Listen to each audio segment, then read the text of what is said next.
నార్మల్‌గా మీకు కార్‌కి సేఫ్టీ రేటింగ్ ఎలా ఇస్తారో మీకు తెలుసా? ఒకవేళ తెలియకపోతే ఈ వీడియోని మీరు ఎండ్ వరకు చూడండి. నేను డీటెయిల్‌గా ఇన్ఫర్మేషన్ అయితే ఇస్తా.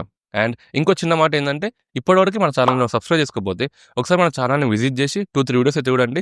మీకు ఒకవేళ మన కంటెంట్ నచ్చితేనే మన ఛానెల్‌ని అయితే సబ్స్క్రైబ్ చేసుకోండి ఫ్రెండ్స్. సో, మరి ఇక్కడ ఒక కార్‌కి సేఫ్టీ రేటింగ్ ఎలా ఇస్తారంటే, దీంట్లో మనకు గ్లోబల్ ఎన్‌క్యాప్ అని ఉంటుంది. అండ్ ఇంకోటొచ్చేసరికి భారత్ ఎన్‌క్యాప్ అని ఉంటుంది. గ్లోబల్ ఎన్‌క్యాప్ ఏందంటే, ఇండియానే కాకుండా బయట దేశాల్లో లాంచ్ అయ్యే కార్స్ కూడా ఇదైతే సేఫ్టీ టెస్ట్ అయితే చేస్తుంది. ఇక్కడ భారత్ ఎన్‌క్యాప్ వచ్చేసరికి ఇది ఓన్లీ మన ఇండియాలో లాంచ్ అయ్యే కార్స్‌కి మాత్రమే సేఫ్టీ టెస్ట్ అయితే చేస్తుందన్నమాట.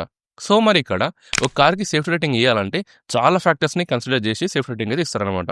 సో, ఇక్కడ ఏంటంటే చాలామంది ఏమనుకుంటారు, ఒక కేటగరీ పీపుల్ అయితే ఎంత బాడీ స్ట్రాంగ్ ఉంటే అంత మంచి సేఫ్టీ రేటింగ్ వస్తుందని చెప్పేసి ఒక కేటగరీ అనుకుంటే, ఇంకో కేటగరీ వచ్చేసరికి ఎన్ని మంచి ఫీచర్స్ ఉంటే అంత సేఫ్టీ రేటింగ్ ఇస్తారని చెప్పేసి ఇంకో కేటగరీ పీపుల్ అయితే అనుకుంటారు. కానీ గ్లోబల్ ఎన్‌క్యాప్ వాళ్ళు గాని, భారత్ ఎన్‌క్యాప్ వాళ్ళు గాని బాడీ ఎంత స్ట్రాంగ్ ఉంటుందో అండ్ అలానే ఎంత మంచి ఫీచర్స్ ఉన్నాయో ఈ 2 కన్సిడర్ చేసి అండ్ అలానే రెస్పాన్సివ్ టైమ్ అని ఒకటి ఉంటుంది. అంటే ఇదేంటంటే యాక్సిడెంట్ అయినప్పుడు ఎంత ఫాస్ట్‌గా ఎయిర్ బ్యాగ్స్ ఓపెన్ అవుతున్నాయి, ఎంత ఫాస్ట్‌గా ఎమర్జెన్సీ బ్రేక్ ఏసుకుంటుంది. ఇలా వీళ్ళు చాలా ఫ్యాక్టర్స్‌ని కన్సిడర్ చేసి ఒక కార్‌కి సేఫ్టీ రేటింగ్ అయితే ఇస్తారు. అండ్ అలానే సేఫ్టీ క్రాష్ టెస్ట్ భాగంగా సైడ్ పోల్ టెస్ట్ అని, ఫ్రంట్ ఇంపాక్ట్ టెస్ట్ అని, పెడెస్ట్రియన్ టెస్ట్ అని ఇలా చాలా వరకు క్రాష్ టెస్ట్ చేసి ఒక కార్‌కి అయితే సేఫ్టీ రేటింగ్ ఇవ్వడం అయితే జరుగుతుంది. సో, ఇవే కాకుండా ఇంకా చాలా ఉంటాయి. ఇవన్నీ నేను షార్ట్ వీడియోలో చెప్పలేను కాబట్టి మీకు ఒకవేళ లాంగ్ వీడియో కావాలనుకుంటే కామెంట్ సెక్షన్‌లో కామెంట్ చేయండి. నేను తప్పకుండా లాంగ్ వీడియో అయితే చేస్తా.